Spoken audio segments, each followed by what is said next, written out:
நல்லது பண்றதுக்கு அரசியலுக்கு வாங்கடா, கொள்ளை அடிக்கிறது கொலை பண்றதுக்கு அரசியலுக்கு. பிரியா அவர்கள் மேயர் பிரியா அவர்கள் வந்து ரொம்ப வந்து ஒரு சாதாரண ஒருத்தங்க. இன்டென்ஷனலாக அவங்க சிஎம் அவாய்ட் பண்ணுறாங்க இத்தனை நாள் நீங்கள் நினச்சிட்டு இருக்கீங்க. அது உங்களுடைய இதுவாக இருக்கலாம். இன்டென்ஷனலாக தான் சார் அவாய்ட் பண்ணுறாங்க. அது எப்படி உங்களுக்கு தெரியுமாங்க? அவங்க பார்க்க இல்லைன்னா கார்பரேஷன் மேயர் நான் சும்மா வாங்குங்க. என்ன எவ்வளோ பெரிய பதவி அது? டொனால்ட் ட்ரம்ப்புக்கு ஈக்குவலுங்க சென்னை மேயர்னா. முதலமைச்சர் தான் நியாயமா போய் அவங்கள பார்த்து இருந்திருக்கும். யார் சார்? முதல்வர் விஜய் அவர்கள் வந்து பிரியா அவர்களை வந்து பார்த்து இருந்திருக்கோம். ரைட்டுங்களா? அந்த அளவுக்கு வந்து அவங்க வந்து திறம்பட வந்து மேயராக இந்த சென்னையில அவங்களுக்கு தெரியாததே கிடையாது. கொசு நெட்டு எல்லாம் போட்டாங்க. கொசு நெட்டு போட்டுவாங்க. கேட்டா யார்ட்டையா ஒருத்தவங்க வந்து கொசும்பாங்க. அதுக்கு கொசு நெட்டுன்னு கூட சொல்ல தெரியாது. பட் ஆனா அவங்க வந்து ஒரு திறம்பட செய்யறவங்க. அவங்க திமுகவுடைய ஒரு பேக்கப் இருக்குது. என்ன இருந்தாலும் 31 திரும்ப திமுக வந்துடும், அது வரைக்கும் நம்ம இந்த முதல்வரை மதிக்கவே வேணாம் அப்படின்னு அவங்க நினைக்கிறாங்க. நீங்க நினைக்கிறீங்க அப்படி கிடையாது. அவங்க வந்து எதர்ச்சியா சிஎம்மா ஆக்சுவலாக அவங்களுக்கு சொல்லவே இல்லை. யாருமே தெரியுமா தெரியாது. அவங்களுக்கு சிஎம் புதுசு மாறிட்டாங்கன்றதே அவங்களுக்கு தெரியாது. இன்னும் டிஎம்கே தான் இருக்குன்னு நினைச்சு டிஎம்கே தான் இருக்குது. ஸ்டாலின் தான் முதல்வர் அவர்கள் அவங்க நினைச்சிட்டு இருக்காங்க. அவங்கள்ட்ட யாராவது போய் முதல்ல சொல்லுங்க, அப்பதான் அவங்களுக்கு தெரியும். அது தெரியாம இருக்கிறவங்களை போய் நீங்க தப்பா நினைச்சிட்டீங்கன்னா என்னங்க பாவம்.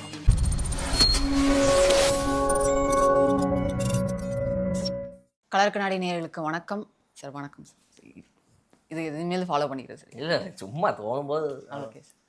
சார் இன்னைக்கு காலையிலேருந்து ஒரு பெரிய டாக்ஸாக போயிட்டு இருக்குது. என்ன அப்படின்னு பார்த்தோம்னா பெரிய டாக்ஸா? ஆமாம் சார். சரி, ஓகே. எல்லாரும் இதை பற்றி தான் பேசிகிட்டு இருக்காங்க சார். திருவிக்கா தொகுதியில் வந்து 2 பள்ளிகளை வந்து திறந்து வச்சுருக்காங்க. ஏன்னா இன்றைக்கி தான் எல்லா ஸ்கூல்ஸும் ஸ்டார்ட் ஆகுது. மேயர் பிரியா வந்து அந்த ஃபங்க்ஷனில் கலந்துட்டு இருக்காங்க. அப்போ திருவிக்கா எம்எல்ஏவாக இருக்கக்கூடிய பல்லவி அவர்களும் அந்த ஃபங்க்ஷனில் கலந்துக்கிட்டாங்க. அவங்கள இன்சல்ட் பண்ணுற நோக்கத்திலே வந்து இந்த விஷயம்லாம் நடந்துக்கிட்டு இருக்கு அப்படிங்கிற மாதிரி, மெழுகுவத்தி ஏற்கிறதா இருக்கட்டும், இல்லை ரிப்பன் கட் பண்ணுறதா இருக்கட்டும், எதுலையுமே அவங்கள வந்து முன்னாடி நிற்க வைக்கக்கூடாது அப்படிங்கிற மாதிரி விஷயங்கள்ல அவங்க சைட்லேருந்து பண்ணாங்க. டிஎம்கே சைட்லேருந்து பண்ணாங்க. முக்கியமாக மேயர் பிரியா அவர்கள் பண்ணாங்க அப்படிங்கிற மாதிரி சொல்கிறாங்க. ஏன்னா டிஎம்கே கவுன்சிலர், மேயர் பிரியா, அப்புறம் ஜோனல் ஆஃபீஸர்ஸ், கார்பரேஷனில் இருக்கவங்க எல்லாருமே அந்த மாதிரி பண்ணாங்க அப்படிங்கிற மாதிரி ஒரு விஷயம் டாக்ஸ் போயிட்டு. என்னங்க இதில் என்ன தப்பு இருக்குது சொல்லுங்கள்? அதாவது பல்லவி அவர்கள் வந்து ஒரு சாதாரண எம்எல்ஏ. சாதாரண எம்எல்ஏ திருமதி பல்லவி அவர்கள் வந்து சாதாரண எம்எல்ஏ. ஆனால் அவங்க வந்து பக்கத்தில் இருந்தவங்களாம் பாருங்கள். சரி, ஓகே, மேயர் வந்து ஒரு ஹையரார்கி ஆர்டரில் பார்க்கும்போது நிறைய பேர்கிட்ட நம்ம கேட்ட வரைக்கும் என்ன சொல்கிறாங்கன்னா, ஒரு மேயர் தான் வந்துட்டு அதுக்கப்புறம் தான் எம்எல்ஏவை பொறுத்து. என்னன்னா இந்த கார்பரேஷன் ஸ்கூல் இல்லைங்களா, இது கார்பரேஷன் ஸ்கூல் அப்படிங்கும்போது வந்து அந்த கார்பரேஷனுடைய ஃபண்டில் தான் இது நடந்திருக்கும். ஸோ அந்த கார்பரேஷனுடைய மேயர் தான் வந்துட்டு அந்த இடத்துல வருவாங்க. அவங்க தான் அதில் ஃப்ரண்ட் லைனாக இருப்பாங்க. தொகுதியுடைய எம்எல்ஏன்றனால அவங்கள அதில் கூப்பிட்டுருப்பாங்க. அதனால வந்து எம்எல்ஏவை அதில் வந்து தாவேக்காவுடைய எம்எல்ஏன்றனாலையோ இல்லை வந்து திமுக எம்எல்ஏன்றனாலையோ அவங்கள வந்து முன்னிறுத்தி அவங்கள ஃபர்ஸ்ட் பண்ண வைக்கணும்னு அவசியம் கிடையாது. மேயர் தான் ஃபர்ஸ்ட் பண்ணுவாங்கன்றது புரோட்டோகால். அது கரெக்ட். ஆனா இதுல நீங்க என்ன சொல்ல வரீங்க அப்படின்னா வந்துட்டு வேணும்னே அவங்கள புறக்கணிக்கிறாங்க, அவங்கள வேணும்னே மரியாதை இல்லாம பண்றாங்க. அவங்க எப்படி சொல்லியிருந்தாங்க, பல்லவி அவர்கள் வந்து எக்ஸ்பிளைன் பண்ணியிருந்தாங்க என்ன அப்படி நடக்குது அப்படின்னு. அப்போ அவங்க சொல்லியிருந்தாங்க, கடைசி நிமிஷம் வரையும் மேயர் பிரியா இதில் கலந்து கொள்றதுக்கான இதே கிடையாது. நான் ஒன்ஸ் கன்ஃபார்ம் நான் வரேன் அப்படின்றத கன்ஃபார்ம் பண்ண பின்னாடி தான் அவங்க வராங்கன்றதே கன்ஃபார்ம் ஆகுது. ஸோ இது இன்டென்ஷனலாக நடக்குது அப்படிங்கிற மாதிரி. இன்டென்ஷனலாக நடக்குதுன்னு நீங்கள் நினச்சிங்கன்னா என்னங்க பண்ண முடியும்? பிரியா அவர்கள் மேயர் பிரியா அவர்கள் வந்து ரொம்ப வந்து ஒரு சாதாரண ஒருத்தங்க. இன்டென்ஷனலாக அவங்க சிஎம் அவாய்ட் பண்ணுறாங்க இத்தனை நாள் நீங்கள் நினச்சிட்டு இருக்கிறீங்க. அது உங்களுடைய இதுவாக இருக்கலாம். இன்டென்ஷனலாக தான் சார் அவாய்ட் பண்ணுறாங்க. அது எப்படி உங்களுக்கு தெரியுமாங்க? அவங்க எல்லா சைட்லேருந்து, எல்லா அசோசியேஷன்ஸ்லேருந்தும் பெரிய பெரிய ஆட்கள், பிரபலங்கள், அரசியல்வாதிகள், இத்தனைக்கும் சிதம்பரம் முதற்கொண்டு எல்லாருமே, அவர் வந்து எவ்வளோ பெரிய ஆள், எம்பி, அவர் போய் பார்த்து விஷ் பண்ணுறாரு, எல்லாம் பண்ணுறாங்க. அப்போ சென்னை கார்பரேஷனில் இருக்க மேயர் பிரியா அவங்க போய் பார்க்க இல்லைன்னா கார்பரேஷன் மேயர் நான் சும்மா வாங்க. என்ன எவ்வளோ பெரிய பதவி அது? டொனால்ட் ட்ரம்ப்புக்கு ஈக்குவலுங்க சென்னை மேயர்னா. முதலமைச்சர் தான் நியாயமா போய் அவங்கள பார்த்து இருந்திருக்கணும். யார் சார்? முதல்வர் விஜய் அவர்கள் வந்து பிரியா அவர்களை வந்து பார்த்து இருந்திருக்கணும். ரைட்டுங்களா? அந்த அளவுக்கு வந்து அவங்க வந்து திறம்பட வந்து மேயராக இந்த சென்னையில அவங்களுக்கு தெரியாததே கிடையாது. கொசு நெட்டு எல்லாம் போட்டாங்களே. கொசு நெட்டு போட்டுவாங்க. கேட்டா யார்ட்டையா ஒருத்தவங்க வந்துட்டு கொசும்பாங்க. அதுக்கு கொசு நெட்டுன்னு கூட சொல்ல தெரியாது. பட் ஆனா அவங்க வந்து ஒரு திறம்பட செய்யறவங்க. அவங்க திமுகவுடைய ஒரு பேக்கப் இருக்குது. என்ன இருந்தாலும் 31 திரும்ப திமுக வந்துடும், அது வரைக்கும் நம்ம இந்த முதல்வரை மதிக்கவே வேணாம் அப்படின்னு அவங்க நினைக்கிறாங்க. நீங்க நினைக்கிறீங்க அப்படி கிடையாது. அவங்க வந்து எதர்ச்சியா சிஎம்மா ஆக்சுவலாக அவங்களுக்கு சொல்லவே இல்லை. யாருமே தெரியுமா தெரியாது. அவங்களுக்கு சிஎம் புதுசு மாறிட்டாங்கன்றதே அவங்களுக்கு தெரியாது. இன்னும் டிஎம்கே தான் இருக்குன்னு நினைச்சு. டிஎம்கே தான் இருக்குது. ஸ்டாலின் தான் முதல்வர் அவர்கள் அவங்க நினைச்சிட்டு இருக்காங்க. அவங்கள்ட்ட யாராவது போய் முதல்ல சொல்லுங்க, அப்பதான் அவங்களுக்கு தெரியும். அது தெரியாம இருக்கிறவங்களை போய் நீங்க தப்பா நினைச்சிட்டு இருந்தீங்கன்னா என்னங்க பண்ண முடியும்? பாவங்க அவங்க. இன்னொன்று, திமுக குடும்பத்திலேருந்தே வரக்கூடிய நபர் அவங்க. அதனால தான் அவங்களுக்கு அந்த சீட்டே கிடைச்சிது. ஒரு பெண்ணுன்றனாலையோ எதனாலையோ வந்து இந்த சமுதாயம் அதெல்லாம் கிடைக்கல. அவங்களுக்கு கிடைச்சது காரணமே அவங்களும் திமுக பேக்ரவுண்டில் இருக்கிறனால தான் கிடைச்சதுன்ற ஒரு இதுவும் சில பேர்லாம் வந்து சொன்னாங்க. பட் அவங்க வந்து அவங்களுடைய உழைப்பால் வந்தவங்க. அவங்க she is not a nepo kid. அவங்க வந்து உழைப்பால் உயர்ந்து இந்த கட்சியில் வந்து அதனால தொங்க வச்சு கூட்டிட்டு போனாங்கல்ல சார். ஆமாம், கரெக்ட். நல்லா எல்லாத்தையும் பார்த்துட்டு தான் வரீங்க, எல்லாம் பார்க்காம வரது இல்லை போல. அது வந்து எப்படின்னா வந்து ஒரு பாடி கார்டுக்கு மத்தியில் ஆமாம் வாமா வண்டியில் சீட்டு கிடையாது அப்படின்னு மினிஸ்டரோ யாராவது ஒருத்தவங்க வந்து வாமா போமா அப்படி. அது திமுகவுடைய ஒரு இது. எந்த ஒரு அமைச்சராக இருந்தாலும் லாங்குவேஜ் ஸ்டைலே வந்து எங்களோட தான். இந்த பொண்ணுங்களாம் யாராவது இருந்தாங்கன்னா டாமா எங்கம்மா போகிற நீ வாமா போமா அப்படி தான் நாங்கள் பேசுவோம். அது வந்து ஒரு கெத்து. அது வந்து எங்களுடைய வழக்கமே அப்படி தான். பெண்களுக்கு மரியாதை கொடுக்குறதுங்கிறதெல்லாம் வந்து அகராதியிலே கிடையாதுன்னு வச்சுக்கோங்களேன். அதெல்லாம் ஒரு பிரச்சனையாக எடுத்துக்க முடியுமா? அதை விடுங்க. இந்த மேட்டரில் பார்த்தீங்க அப்படின்னா ஆக்சுவலாக மேயருக்கு தான் வந்துட்டு நீங்கள் சட்டப்படி பார்த்தீங்க அப்படின்னா வந்துட்டு ஏன்னா வந்து ஒரு ஒரு ஒரு ஒரு பிரசிடென்ட்டு, கவர்னரு, யூனியன் மினிஸ்டர், அப்புறம் வந்து நம்மளுடைய மத்திய அமைச்சருக்கு அப்புறமா நம்ம ஸ்டேட் மினிஸ்டருங்க, இவங்களை தாண்டி அவங்க யாருமே இல்லை. அடுத்து யார் அப்படின்னு நீங்கள் பார்த்தீங்க அப்படின்னா எம்எல்ஏக்கு முன்னாடி வந்துட்டு உங்களுக்கு கார்பரேஷன் ஸ்கூலு அப்படிங்கும்போது கார்பரேஷன் சம்மந்தப்பட்ட மேயர் தான் அந்த இடத்துல முன்னுரிமை கொடுக்கப்படுவாங்க. பட் ஆனால் இதில் எங்கே நீங்கள் கேள்வி கேட்க வரீங்க அப்படின்னா மேயர் ரைட்டுங்க, அவங்க வந்து விளக்கேற்றுறாங்க, அதுக்கப்புறம் எம்எல்ஏக்கு வேணும்னா கொடுக்கலாம், எம்எல்ஏ தொகுதி எம்எல்ஏ வந்திருக்காங்களே ஒரு அண்டர்ஸ்டாண்டிங்கில் கொடுக்கலாம், ரைட்டு ஓகே. குறுக்க வந்த கௌஷிக் யாரு அப்படின்னு நீங்கள் கேட்குறீங்க. அவங்க வந்து ஒரு ஐஏஎஸ் ஆஃபீஸர் அப்படின்ற மாதிரி இவங்க சொல்கிறாங்க. செக் பண்ணால் தான் தெரியும். ஏன்னா வந்து பல்லவி அவங்களுடைய சைட்லேருந்து சொல்லும்போது வந்துட்டு இவங்க வந்து ஒரு ஜோனல் ஆஃபீஸர் அப்படின்னு சொல்லி சொல்கிறாங்க. அவங்க ஒன்றும் வந்துட்டு பெரிய ரேஞ்செலாம் கிடையாது கண்டிப்பாக. பட் அந்த ஜோனல் ஆஃபீஸரை விட எம்எல்ஏ வந்து கம்மியா அப்படிங்கிறத மக்கள் பார்த்து தெரிஞ்சுப்பாங்க. ஸோ அது வந்து ஒரு பக்கம் இருக்க. மேயருக்கு அப்புறம் தான் எம்எல்ஏ, அதில் வந்து எந்த ஒரு மாற்றமும் கிடையாது. அது கரெக்டு தான் அவங்க பண்ணது. பட் ஆனால் என்னன்னா அது யாரு குத்துவிளக்கு ஃபர்ஸ்ட் செகண்ட் ஏத்துறான்றது போது அந்த இடத்துல நடந்துக்கிட்ட பாடி லாங்குவேஜை பற்றி கொஞ்சம் சில பேர் விமர்சிக்கிறாங்க. அது நம்ம கொஞ்சம் அது அது வந்து நம்ம பிளட்லேயே இருக்குது. எங்க வண்ணம் கருப்பு சிவப்பு பார் அப்படின்னு சொல்லி நாங்கள் வந்து கொஞ்சம் ஒரு மாதிரி தான் இருப்போம். கொஞ்சம் கிறுக்குத்தனமாக நடந்துக்கிற மாதிரி உங்களுக்கு தெரியும் பார்க்குறதுக்கு. பட் அது அப்படிலாம் ஒன்றும் கிடையாது. வெரி வெரி இன்டெலெக்சுவல் பர்சன் அவங்க. She knows 5 languages actually. So அதனால் வந்து அவங்க கொஞ்சம் ரொம்ப படித்த ஒரு மேதை தான் அவங்க. அதனால் அவங்க வந்து எதையுமே தெரியாமல் பண்ணியிருக்க வாய்ப்பே கிடையாது. கண்டிப்பாக அந்த இடத்துல அவங்க ரொம்ப சரியாக தான் நடந்துக்கிறாங்கன்னு நான் நினைக்கிறேன். இதுதான் இந்த விஷயத்தில் நடந்தது. அது வந்து ஃபஸ்ட்டு பள்ளிக்கூடத்தில் வந்துட்டு இந்த மாதிரி வந்து அவங்களை கண்டுக்கவே இல்லை. எந்த இடத்துலையுமே மேயரே போய் வெட்டுறாங்க, மேயரே எல்லாத்தையும் பண்ணுறாங்க, அவங்களே குத்துவிளக்கு ஏற்றுறாங்க. அப்புறம் விளக்க வாங்க வரும்போது கூட அந்த இடத்துல வந்து இப்படி இல்லை அவங்க அப்படின்னு சொல்லி நீங்கள் எதிர்பார்க்குறீங்க. அதெல்லாம் முடியாது நீங்கள் அப்படின்னு அவங்கள இது பண்ணிட்டு அந்த எம்எல்ஏ ஒரு மாதிரி அது வந்து உங்கள் கண்ணுக்கு அப்படி தெரியுது. அது ரொம்ப சிம்பிளாக அந்த இடத்துல எதர்ச்சியாக நடந்த ஒரு பாடி லாங்குவேஜ். அது நீங்கள் வந்து கருப்பு சிவப்போட சேர்த்துக்கிட்டீங்க அப்படின்னா காண்ட் ஹெல்ப் இட். மக்கள் பார்த்து என்னென்ன சொல்லிடுவாங்க நினைக்கிறேன். சொல்லுங்கள். அதே மாதிரி மின்சாரத்துறை ஒரு பெரிய சம்பவம் நடந்திருக்கு சார் நேற்று. இதில் முக்கியமான விஷயம் என்னென்னா முதல் ஸ்கூலில் இந்த மாதிரி நடந்ததுனால 2வது ஸ்கூலில் பல்லவி அவர்களே வந்துட்டு வேணாங்க நீங்களே பண்ணுங்க ஒதுங்கி போயிட்டாங்க. ஆமா இதுல நியூஸ்ல பொறுமையாவே இருந்தாங்க அப்படின்ற மாதிரி சொன்னாங்க. இதுல நியூஸ்ல எப்படி வருது? தாவேகா எம்எல்ஏ அலட்சியப்படுத்திட்டாங்க, சரி மேயர் அலட்சியப்படுத்திய தாவேகா எம்எல்ஏ அப்படின்னு சொல்லி நியூஸ்ல வருது. அப்போ வந்து 2 ஸ்கூல்ல ஃபங்க்ஷன் நடந்திருக்குது. முதல் ஸ்கூல்ல இந்த மாதிரி நடந்தனால 2வது ஸ்கூல்ல நானாவே ஒதுங்கிட்டேங்கன்னு அவங்க விளக்கம் கொடுக்குற வரைக்கும் மீடியா என்ன சொல்லுது, இவங்க அவங்கள புறக்கணிச்சிட்டாங்க. அது சில நியூஸ் சேனல்ல ஃபர்ஸ்டே போட்டாங்க, முதல் நடந்த சம்பவத்தையே எடுத்து போட்டாங்க. இன்னொரு நியூஸ் சேனல்ல பாத்தீங்க அப்படின்னா வந்து தாவேகா எம்எல்ஏ தான் மேயரை வந்து புறக்கணிச்சிட்டாங்க. அப்ப அந்த ஒரு சேனல் மேலதான் எனக்கு ஒரு டவுட். எப்ப நீ என்னதான் சொல்ல வர? நேத்து வரைக்கும் பார்த்தேன் திமுகவை அடிச்சு தாவேகாவை பேசுனேன். இன்னைக்கு காலையில பார்த்தா வந்துட்டு தாவேகா எம்எல்ஏ தான் மேயரை வந்துட்டு மதிக்கலங்கிற. நீ யாரா சாமி? நீ உனக்கு என்ன எலெக்ஷனுக்கு முன்னாடி வரைக்கும் எலெக்ஷனுக்கு முன்னாடி நாள் பார்த்தீங்க அப்படின்னா இந்த குறிப்பிட்ட சேனல் வந்துட்டு எலெக்ஷனுக்கு முன்னாடி நாள் வரைக்கும் ரிசல்ட் முன்னாடி நாள் வரைக்கும் திமுக வேலை பார்த்துச்சு. இன்னைக்கு எலெக்ஷன் ரிசல்ட்டுக்கு அப்புறம் பார்த்தீங்க அப்படின்னா இப்போ தாவேக்காவே ஜெயம்னு இருந்துச்சு. இன்னைக்கு பார்த்தா இப்படி பண்ணுது. இந்த கட்சி இந்த சேனல்லையும் எனக்கு புரிஞ்சுக்க முடியல. நான் எந்த சேனலை பற்றி பேசுகிறேன்னு மக்கள் புரிஞ்சுப்பாங்க, உங்களுக்கு புரிஞ்சிருக்கும். ஆமா கண்டிப்பா சார். அதே மாதிரி மின்சாரத்துறையில வந்து ஒரு பெரிய அதே மாதிரி மின்சாரத்துறையில இது ஒரு மேயர் பிரியா இல்ல டிஎம்கே சைட்ல இருந்து யாராவது இதை பண்ணிருப்பாங்களா அப்படின்ற மாதிரி. அண்ணா சாலையில இருக்கக்கூடிய மின்சாரத்துறை அவங்களோட டிபார்ட்மெண்ட்ல வந்து கிட்டத்தட்ட டெண்டர், நிலக்கரி கொள்முதல் இந்த மாதிரி முக்கியமான ஆவணங்கள்லாம் திருடப்பட்டிருக்கு அப்படின்ற மாதிரி. ஆமா சார், திருட்டு போயிருக்கு. அங்கே தாவேக்கரசு இவ்வளவு அலட்சியமா இருக்குது.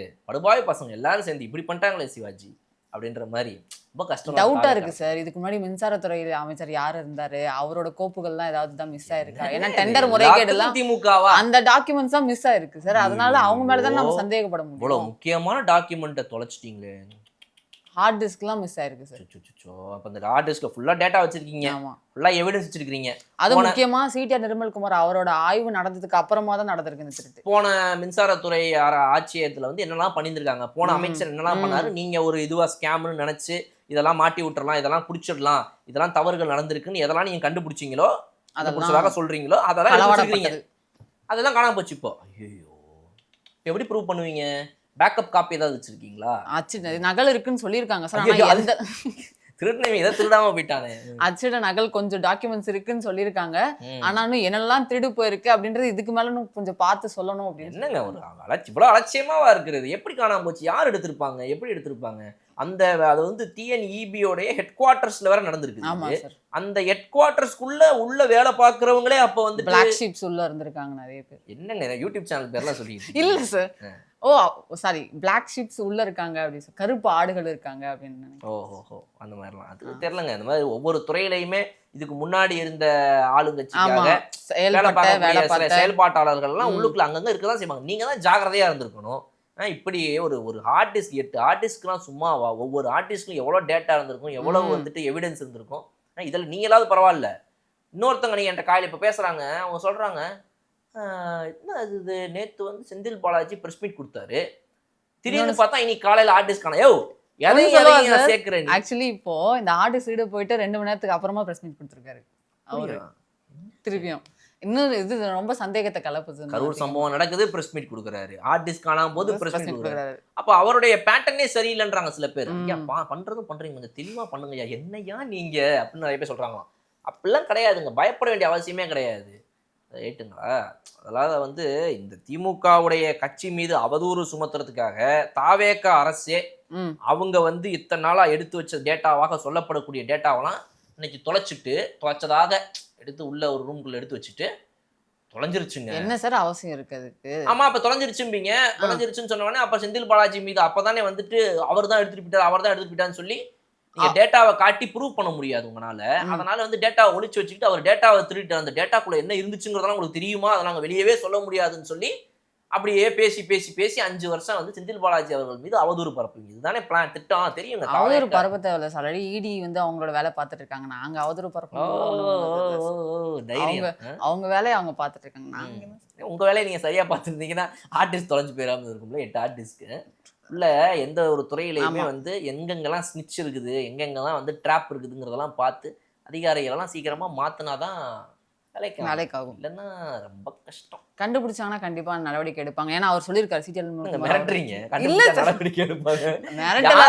நடவடிக்கை எடுப்பாங்க. அவர் பிரஸ் மீட் கொடுத்திருந்தாரு சார், இந்த மாதிரி கடும் நடவடிக்கை எடுக்கப்படும் அப்படின்னு சொல்லி. எடுக்கப்படும், முதல்ல அதுக்கு கண்டுபிடிக்கணும், அப்புறம் தானே நடவடிக்கை. கண்டுபிடிக்க கூடாதுன்னு நிறைய பேர் நினைச்சிட்டு இருப்பாங்க. பார்ப்போம் கிடைக்குதாங்க. Right. But apart from all that அது வந்து ரொம்ப இம்பார்ட்டன்டான டேட்டா. ஆமா சார். என்னதான் இருந்தாலுமே வந்து இது வந்து ரொம்ப ரொம்ப முக்கியமான டேட்டாவாக அவங்க சொல்லும் போது திருட்டு பையன் எவனா இருந்தாலும் தூக்கி போட்டு ஸ்மாக்க போட வேண்டிய டைம் தான் இது. கண்டுபிடிச்சிருவாங்க. எனக்கு தெரிஞ்சு இவர் சொல்லும் போதே வந்து நாங்கள் கண்டுபிடிச்சிருவோன்றாரு. அப்போ ஏதோ ஒரு இது கிடைச்சிருக்கு, க்ளூ கிடைச்சிருக்குன்னு அர்த்தம். ஃபர்ஸ்ட் கொஞ்சம் சொன்னாங்க, அதுக்கப்புறம் போக போக இதெல்லாம் கொஞ்சம் கொஞ்சமாக காணாமல் போயிருக்கு அப்படின்னு ஒரு நடவடிக்கை எடுத்ததுனால ஒரு விசாரிச்சதுனால நிறைய தெரிய வருது. ஒரு ஸ்மாக்க காத்துக்கிட்டு இருக்குது. ஆமாம் சார். நேற்று கலைஞர் பிறந்த நாளுக்காக நிறைய இடத்துல வந்து நம்ம கூட நிறைய அவருடைய பெருமைகளை நிறைய பேசணும், சாதனைகள் பற்றிலாம் பேசணும். ஆமாம், அவர் என்னென்ன தமிழ் சமூகத்துக்கு என்னென்ன என்னென்னலாம் பண்ணியிருக்காரு அப்படின்னு அது பேசணும். ஆக்சுவலா ஒரு நாள் ஃபுல்லா பேசணும். நம்ம அந்த வீடியோல குறிப்பிட்டு ஒரு 4 விஷயத்துக்கு தான் பேசியிருந்தோம். ஆமா சார். அப்படி வந்து நிறைய இடத்துல வந்து அவரோட பர்த்டே செலிப்ரேட் பண்றதுக்காக நிறைய தெருக்கூட்டம்லாம் நடந்துச்சு. அதுல வந்து எம்எல்ஏ மூர்த்தி அவர்கள் வந்து பேசினது வந்து திமுக காரன் அடிக்கிறது திமுக காரன் தான் அப்படின்ற மாதிரி சொல்லி கரெக்டாக பேசியிருக்காரு. இல்லைங்க, அதாவது அவர் எப்படி என்ன நோக்கத்துல சொன்னாரு அப்படின்னா, திமுக காரன் அவர் வந்து இந்த மாதிரி வந்துட்டு நம்ம இப்படி பண்ணோம் கடைசியில பாருங்க ஓட்டு போடாம இப்படி மக்கள் நம்மள இப்படி பண்ணிட்டாங்க அப்படின்னு சொல்லி ஏதோ வந்து வருத்தப்பட்டு பேசிட்டு இருக்காரு. அந்த இடத்துல ஆதங்கத்தை வெளிப்படுத்தி இருக்காரு. அப்ப போய் கை தட்டுறாங்க, கைத்தட்டு நல்லா தட்டு. ஏன்னா இப்படித்தான் கைத்தட்டி திமுக காரன் தோத்ததுக்கு காரணமே திமுக காரன் தான்டா அப்படின்னு அப்ப சொல்றாரு அந்த இடத்துல. சொல்லிட்டு அப்ப அதுக்கு விளக்கம் சொல்லல பாருங்க. அப்புறம் என்னடா திமுக காரனுக்கு காரணமே திமுக தான்றாரு, என்ன சொல்றாரு இவரு நல்லா யோசிக்கும் போது ஐயோ உண்மையை சொல்லிட்டோமா அந்த அது வந்து இப்ப நான் என்ன சொல்லுவேன், இப்ப பேச்சோட லைட்டா மாத்திட்டு மக்கள் நீங்க ஒரு தீர்ப்பு கொடுத்துருக்கீங்க, அந்த தீர்ப்பை நாங்க வந்து ஏத்துக்கிறோம் மைலாட் அப்படின்னு சொல்லிட்டு அப்பக்கல அங்க இருந்து வந்து ஆளை விடுறா சாப்பிட்டார். கொஞ்சம் டைம் கொடுத்தாங்க நம்ம வாயில எல்லாத்தையும் பிடிக்கிறான் இல்லைன்னு ஓடியே போயிட்டாரு. சொன்னது நிஜமா வந்து உண்மையா கூட இருக்கலாம்னு வச்சுக்கோங்களேன். என்னன்னா உள்ளுக்குள்ள இருக்கிற கட்சியினரே வந்துட்டு சில பேர்லாம் வந்துட்டு லைட்டா திடீர்னு உண்மை பேச ஆரம்பிச்சிருவாங்க இந்த மாதிரி. அந்த உண்மையை பேசும்போது அவங்களுக்கே தெரிஞ்சு ரியலைஸ் பண்ணி அதை வாயை மூடுறதுக்குள்ள இந்த மாதிரி நியூஸா மாறி போயிடும். அவ்வளவுதான், வேற ஒன்றும் கிடையாது. அந்த மாதிரி அவர் பேசியிருக்காரு. பட் இதே நேரத்தில் வந்து நிறைய பேர் எதிர்பார்க்கறது என்ன அப்படின்னா, இந்த மாதிரிலேருந்து ஆரம்பிச்சு ஒவ்வொரு வகையில வந்துட்டு பல பல வகையில பல பேர் வந்து தாவேக்காவிலே இணைய போறாங்க அப்படின்ற அந்த ஒரு இதுவும் போயிட்டு இருக்குது. அதுக்கு முன்னோடியா தான் இன்னைக்கு பாத்தீங்க அப்படின்னா துரை வைகோ அவர்கள் திரும்ப ஒரு பிரஸ் மீட் கொடுத்திருக்காரு. அவர் என்ன சொல்றாரு அப்படின்னா வந்துட்டு, என்ன எல்லாரும் பிரஸ்ல உமான வீடியோ வேற போட்டுருக்கீங்க, ஒரு 2 நாளா பாத்தீங்க அப்படின்னா துரதிருஷ்டவசமாக நாங்க வந்துட்டு வேற சின்னத்துல நிக்க வேண்டியது, கூட்டணி கட்சியோட சின்னத்துல நாங்க நின்னதுனால இன்னொரு கட்சிகளால ஆதரவு தர முடியாம போயிடுச்சு, துரதிருஷ்டவசமா அப்படின்னு அதை நான் சொன்னது வந்து 1000 முறை மீண்டும் சொல்லேன். ஆமா, அது துரதிருஷ்டவசமா தான் சொல்லியிருக்காரு. அதை விட ரொம்ப தெளிவா என்ன சொல்லியிருக்காரு துரை வைகோ அவர்கள்னா, இதுல நிறைய பேர் புரிஞ்சுக்க வேண்டிய ஒரு விஷயம் இருக்குது. எல்லாரும் கேட்பாங்க, அப்ப ஏன் வந்துட்டு நின்னீங்க? சரி, நின்னுக்காம இருக்க வேண்டியதானே? உங்க சிம்பிள்ல நிக்க விடல, நின்னா நீ திமுக சிம்பிள்ல தான் நிக்கணும்னு சொன்னாங்க, முடியாதுன்னு சொல்லிட்டு போக வேண்டியதானே அப்படின்னு நிறைய பேர் சொன்னாங்க. அது எலெக்ஷன் டைம்ல அந்த ஒரு இதை நம்ம சந்திச்சோம்னா அது கூட்டணிக்கும் கூட்டணி கட்சிகளுக்கும் எல்லாருக்குமே ஒரு இடையூறா கொண்டனால நாங்க அந்த இடத்துல சரி அதை அனுசரிச்சு போயிட்டோம், நாங்க பண்ணது தவறு தான், ஆனா இனிமேல அப்படி ஒண்ணு நடக்கவே நடக்காது அப்படின்னு ரொம்ப எங்களுடைய தலைமை உயர்மட்ட குழுல வந்து யாராவது ஒருத்தங்க இனிமேல இதுக்கு எதிர்த்தாலும் கூட நான் இப்ப சொல்றேன், தனிப்பட்ட முறையில துரை வைகோ நான் சொல்றேன், இதை நான் அனுமதிக்க மாட்டேன். என்னுடைய இது வந்து இனிமேல வந்து யாருமே வந்து அடுத்த கட்சியுடைய ஒரு சிம்பிள்லாம் நிக்க கூடாதுங்க, அவங்க அவங்களுடைய சிம்பிள்ல தான் நிக்கணும். இதை நான் வந்துட்டு எங்களுடைய கட்சியில சொல்ல போறேன், என்னுடைய முடிவு இதுதான் அப்படிங்கிறதையும் வந்து அவர் ரொம்ப தீர்க்கமா சொல்லியிருக்காரு. இவ்வளவு தைரியமா அவர் பேசும்போது தான் லைட்டா ஜர்க் ஆகுது. சிஎம் போயிட்டு அவங்க அப்பாவை பார்த்துட்டு வந்தாரு, அன்னைக்கு என்னடா நான் மரியாதை நிமித்தமான்ட்டு, இன்னைக்கு என்னடா நான் பையன் வந்து இந்த மாதிரி ரொம்ப தைரியமா வந்து இந்த மாதிரி திருச்சி கிழக்குல வேற போய் ஏர்போர்ட்ல வெல்கம் பண்ணிட்டு வந்தாரு. திருச்சி கிழக்குல வந்து நாளைக்கு பிரைம் மினிஸ்டர் மோடி வந்தாரு அன்னைக்கு ஒரு நாள், அதுக்கெல்லாம் போய் அவர் வரவேற்றாரா? இல்லைங்க, ஒரு பிரைம் மினிஸ்டர் வராரு, நான் வந்து ஒரு எம்எல்ஏவா போயிட்டு வரவேற்றேன், ஒரு எம்பியா போய் வரவேற்றேன் இப்படிலாம் போய் சொல்லிக்கிட்டு இருந்தாரா அன்னைக்கு? இல்ல. அப்போ ஒரு எம்பியாக இருக்கக்கூடியவர் எதுக்குங்க வந்துட்டு ஒரு முதலமைச்சர் உள்ள வந்திருந்தாருன்னா எதிர்கட்சியில இருக்கிறவர் எதுக்கு போயிட்டு வரவேற்கணும், எதுக்கு பண்ணணும்? தெரியல சார், தெரியல. அதுதான் எனக்கும் தெரியல, எதுக்கு வரவேற்கிறாரு அபிஷியலா பேச முடியாது நம்மளால. அப்போ அவரா சொல்லணும். இன்னும் பேச பேச அடுத்தடுத்த பிரஸ் மீட்ல கொஞ்ச நாள் ஆமாயா தாவேக்காக போறேன் பெண்ணையா பண்ணுவீங்க நீங்க அப்படின்ற ஒரு போல இருக்குது. திடீர்னு சொன்னாலும் உணர்ச்சி வசப்பட்டு அப்புறம் ஒன்று ரைட் ஓகே நான் வந்து கொஞ்சம் அப்படின்னு சொல்லலாம். தெரியல எனக்கு துரை வைகோ அவர்களுடைய என்ன சிந்தனை இருக்கிறாரு, அவங்க அப்பா வைகோ அவர்கள் என்ன சிந்தனை இருக்கிறாருன்றது நமக்கு தெரியல. ஆனா இதுல முக்கியமான ஒரு வழியை அவர் அந்த இடத்துல வந்துட்டு பகிர்ந்துக்கிறாரு. என்னன்னா, நீங்க நினைச்சிட்டு இருப்பீங்க ஒரு ஒரு கூட்டணி கட்சியோடைய சிம்பிள்ல நிக்கிறது அப்படிங்கிறது வந்து சாதாரண விஷயம் நீங்க நினைச்சிட்டு இருப்பீங்க, அது வந்து எவ்வளவு பெரிய விஷயம்ன்றது நான் உங்களுக்கு இப்ப சொல்றேன், நல்லா தெரிஞ்சுக்கோங்க, நிறைய பேருக்கு தெரியாதுன்னு சொல்லிட்டு அவர் சொல்றாரு. அப்புறம் தான் நிறைய பேருக்கு ஓஹோ அப்படின்னு புரிய வருது. என்னன்னா, நீங்க வந்து இப்போ உதயசூரியன் சிம்பிள்ல நிக்கணும் அப்படின்னா மறுமலர்ச்சி திராவிட முன்னேற்ற கழகம் மதிமுகவுடைய அடிப்படை உறுப்பினர்ல இருந்தே உங்களை நீங்க ரிசைன் பண்ணிக்கணுமா ஃபர்ஸ்ட். அதை நீங்க ரிசைன் பண்ணிட்டு, எலெக்ஷன் கமிஷனுடைய ரூல்ஸ் இது, நீங்க உங்க கட்சி இந்த கட்சி மெம்பர்னு நீங்க இருக்கிறீங்க, இந்த கட்சியில நிக்கிறீங்க ரைட்டு, அந்த கட்சியுடைய சிம்பிள்ல ஏன் சார் நீங்க நிக்கிறீங்க அப்படின்னு எலெக்ஷன் கமிஷன் உங்களை கேட்கும். அப்போ நீங்க இதுல இருந்து உங்களுடைய அடிப்படை உறுப்பினர் மெம்பர்ஷிப் ரிசைன் பண்ணணுமா, அந்த ரெசிக்னேஷன் லெட்டரை கொடுத்து ரிசைன் பண்ணிக்கிட்டு அதுக்கப்புறம் அந்த கட்சியில உங்களை நீங்க இணைச்சிக்கிறதுக்காக ஒரு மெம்பர்ஷிப்பை போட்டு அப்பதான் நீங்க அதுல நிக்க முடியுமா. அது ஒருத்தனுக்கு எவ்வளவு வழியை கொடுக்கும் அப்படின்னு சொல்லி அவர் சொல்றாரு. இதை நிறைய பேர் நீங்க தெரிஞ்சுக்கங்க. வேற வழி இல்லாம அந்த எலெக்ஷனுக்காக என் கட்சி எது மறுமலர்ச்சி திராவிட முன்னேற்ற கழகம் மதிமுக வைகோவுடைய பையன் அந்த கட்சியில இருந்து மெம்பர்ஷிப்பை ரெசிக்னேஷன் பண்ணிட்டு அடிப்படை உறுப்பினர் கூட இல்லாம இந்த கட்சிக்கு எனக்கு சம்மந்தம் இல்லைன்னு ரெசிக்னேட் பண்ணிட்டு அந்த கட்சியில போய் இணையணுமா. திமுகவுடைய உறுப்பினரா தன்னை இணைச்சுக்கிட்டு தான் அப்போ அவங்க திமுகல இருந்து தான் வந்து வேட்பாளர் நிக்கிறாங்க அப்படிங்கிற மாதிரி தான் சார் கணக்கு வருது. அப்ப எங்கேயுமே யாராவது ஒருத்தவங்க நான் மதிமுக சிம்பிள் மட்டும் தான் சொல்லவும் முடியாது, நீ திமுக காரண்டா அப்படின்னு உங்களை சொல்ற மாதிரி ஆயிடுது. இப்போ இது எவ்வளவு பெரிய வழி தெரியுமா? இது வந்து ரொம்ப தவறான ஒரு விஷயம், இது இனிமேல் நடக்கவே கூடாது அப்படின்னு சொல்லியிருக்காரு. இதை நடக்கவே கூடாது அப்படின்னு அவர் சொல்றாருன்னா அதுக்கு காரணம் தாவேக தலைவர் விஜய் அவர்கள். அவர் தேவையில்லாம இந்த அரசியல்ல கொண்டு வந்த மாற்றங்கள், அவர் கொண்டு வந்த முன்னெடுப்புகள், அவர் வந்து ஒவ்வொரு கட்சிக்கும் ஒரு மரியாதை இருக்குது. நீங்க எல்லாம் வந்து அந்த காலத்துல இருந்து இருக்கிறவங்க என்னங்க மதிமுகன்றீங்க, சிபிஐ சிபிஎம்ன்றீங்க, பிசிகன்றீங்க, ஐயுஎம்எல்ன்றீங்க, நீங்க எல்லாம் எவ்வளவு பெரிய கட்சி, காங்கிரஸ் நீங்க எல்லாம் வந்து நாடறிஞ்ச கட்சி, உலகறிஞ்ச கட்சி கம்யூனிஸ்ட், நீங்களா போயிட்டு இந்த திமுகவோட இப்படி போயிட்டு அவங்க கூட்டணியில நின்றுட்டு அவங்களுக்கு சப்போர்ட் பண்ணிட்டு அவங்க லோகோலயே போய் சிம்பிள்ல நின்று சி அப்படி ஒரு சொன்ன உடனே அப்ப கூட லைட்டா தான் இருந்துச்சு, ரொம்ப வெயிட்டாலாம் இல்ல. எப்ப தாவேக்கா ஜெயிச்சு இன்னைக்கு இந்த கட்சிகளுக்கெல்லாம் வந்துட்டு கூட்டணியில வந்தவங்களுக்கு மினிஸ்டர் பதவியே கொடுக்குற அளவுக்கும் காங்கிரஸ்க்கு ராஜ்யசபா எம்பியவே 5 சீட்டு ஜெயிச்சு உள்ள வந்த காங்கிரஸுக்கு தாவேக்கா 108 சீட்டு ஜெயிச்சு உள்ள உட்காந்துட்டு இருக்கு. அந்த கட்சி ஒரே ஒரு ராஜ்யசபா எம்பி சீட் கிடைச்சிருக்கு, சிவி சண்முகம் ரிசிகேஷன். அந்த சீட்டை தூக்கி அவங்க காங்கிரஸ் கொடுத்துட்டாங்க. தாவேக்காக்கு வேணாம், காங்கிரஸ் கூட்டணி கட்சி நீங்க வச்சுக்கோங்க இந்த எம்பி சீட்லாம், நீங்க எங்களை விட அரசியல்ல முன்னோடிகள், நாங்க இன்னும் டெல்லி அரசியலுக்குள்ள போல. இதுதான் முக்கிய காரணம். டெல்லி அரசியல்ல போய் அங்க பேசுறதுல இருந்து ஆரம்பிச்சு ராஜ்யசபால வேலை பார்க்கறதுல இருந்து ஆரம்பிச்சு அதெல்லாம் ஒரு கலை. அதை என் பசங்களை நான் வந்து 2029 ரெடி பண்ணிடுறேன் லோக்சபா எலெக்ஷன் வரும்போது.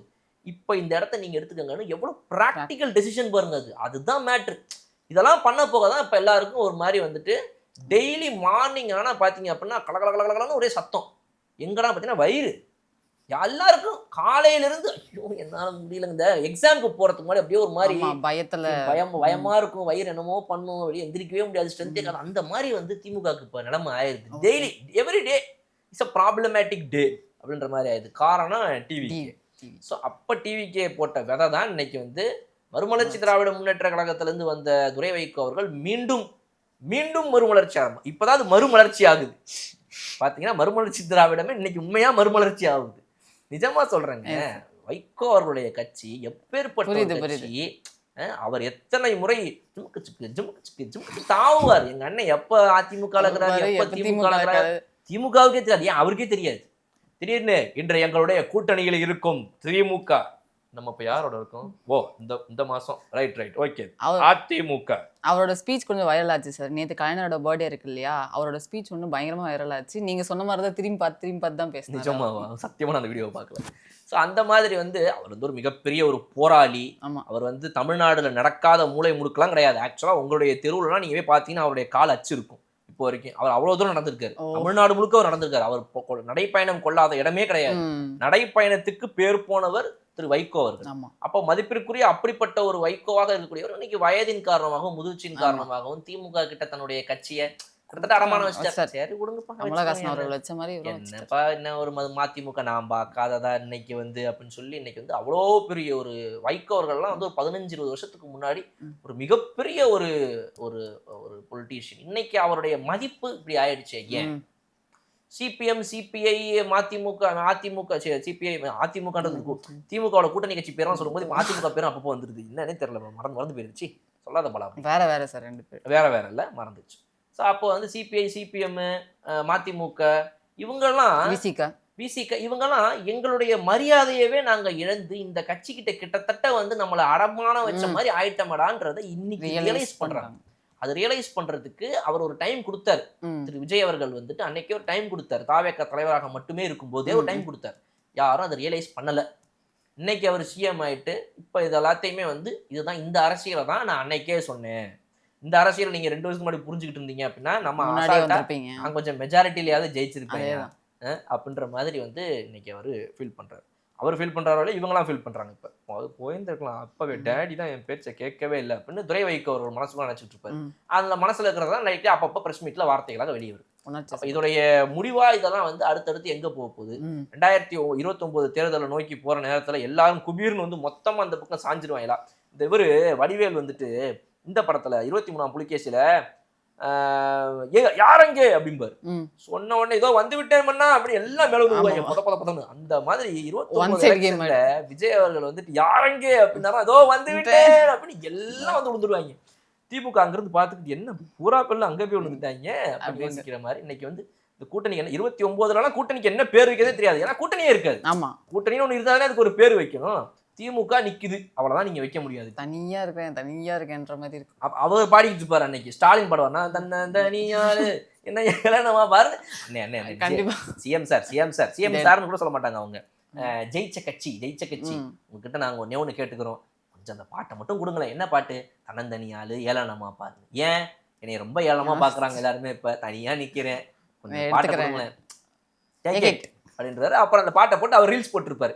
வேற சோசியல் மீடியாலேயே வந்துட்டு ஆட்சியை பிடிச்சாங்கன்னு டிவிக்கு ரீல்ஸ் ஆச்சுன்னு சொல்லிக்கிட்டு அந்த சின்ன பசங்க 2 பேரும் ரீல்ஸ் போட்டுக்கிட்டு இருந்த அன்றைய முதல்வரானவர் எங்க தலைவர் மு.க. ஸ்டாலின், முத்துவேல் கருணாநிதி ஸ்டாலின் எனும் நான் அப்படின்னு 2031 சொல்றதுக்காக சோசியல் மீடியால ரீல்ஸ் போட்டிருப்பாரு. அப்ப டான்ஸ் ஆட்டிருப்பாரு. தன்னந்தனியாளு ஏளனமா பாரு அப்படின்னு ஒரு டான்ஸை போடுவார். அன்னைக்கு இந்த டான்ஸை பாருங்க, father son whole family dance காத்துக்கிட்டு இருக்குதுங்க. சோசியல் மீடியா ஆக்சுவலாக நிறைய இறங்கணுங்க, சும்மா விடக்கூடாது. இது எப்படியே தாவேக்கா என்னென்னலாம் பண்ணுச்சோ, என்னென்ன ஆட்டமெல்லாம் ஆடிச்சோ, எத்தனை பேர் தாவேக்காக்காக இன்னைக்குமே பார்த்தீங்க அப்படின்னா ஸ்லீப்பர் செல்லாவே கேட்குறாங்க நிறைய பேர் யாரு சார்? மக்கள். ம் இப்போ கூட போய் திமுக காரன் ஏரியாவில் கேட்குறான், ம் யோ இந்த மாதிரி கடைசியாக வரேன், உண்மையை சொல்லு, நீ யாருக்கு ஓட்டு போட்ட? அண்ணே உனக்கு தானே போட்டேன். ஐயோ ஒருத்தர் அழுதுருக்கா சார் அந்த மாதிரி?